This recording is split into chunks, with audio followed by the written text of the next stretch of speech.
Hi hello ನಮಸ್ಕಾರ, welcome to ಆರಂಭ.ಕನ್ನಡ YouTube channel. ವಿಧಿಯ ಮುಂದೆ ಎಲ್ಲರೂ ಶೂನ್ಯ.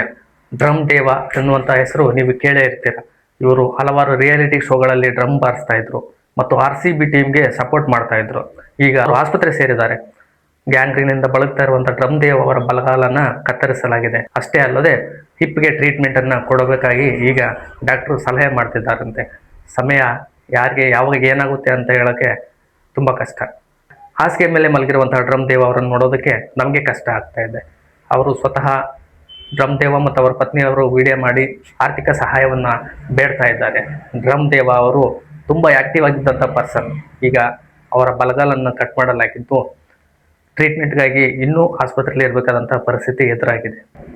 ಕಳೆದ 3 ವರ್ಷಗಳಿಂದ ಚಿಕಿತ್ಸೆ ಪಡೆಯುತ್ತಿರುವಂತಹ ಡ್ರಮ್ ದೇವ ಅವರು ಮೊದಲು ನ್ಯೂಮೋನಿಯಾದಿಂದ ಬರುತ್ತಾ ಇದ್ರು. ನಂತರ ಶುಗರ್ ಲೆವೆಲ್ ಮೋರ್ ದ್ಯಾನ್ 500 ಆಗಿದ್ದರಿಂದ ಡಾಕ್ಟರು ಕಾಲನ್ನು ತೆಗಿಬೇಕು ಅಂತ ಹೇಳ್ತಿದ್ರು. ಹಾಗಾಗಿ ಬಲಗಾಲನ್ನು ಕತ್ತರಿಸಲಾಗಿದೆ. ಇನ್ನೂ ಟ್ರೀಟ್ಮೆಂಟ್ ಬಾಕಿ ಉಳಿದಿದ್ದು ಡ್ರಮ್ ದೇವ್ ಅವರು ಆದಷ್ಟು ಬೇಗ ಗುಣಮುಖರಾಗಿ ಬರಲಿ, ಮತ್ತೆ ಡ್ರಮ್ ಬಾರಿಸುವಂತಾಗಲಿ ಅಂತ ನಾನು ಆಶಿಸ್ತಾ, ಗುಣಮುಖರಾಗಿ ಬರಲಿ, ಮತ್ತೆ ಡ್ರಮ್ಮನ್ನು ಬಾರಿಸುವಂತಾಗಲಿ, ಅವರ ಉತ್ಸಾಹ ಮತ್ತೆ ಮರಳಿ ಬರಲಿ ಅಂತ ಹೇಳ್ತಾ ಈ ವಿಡಿಯೋನ ಮುಗಿಸ್ತಾ ಇದ್ದೀವಿ. ನಮಸ್ಕಾರ.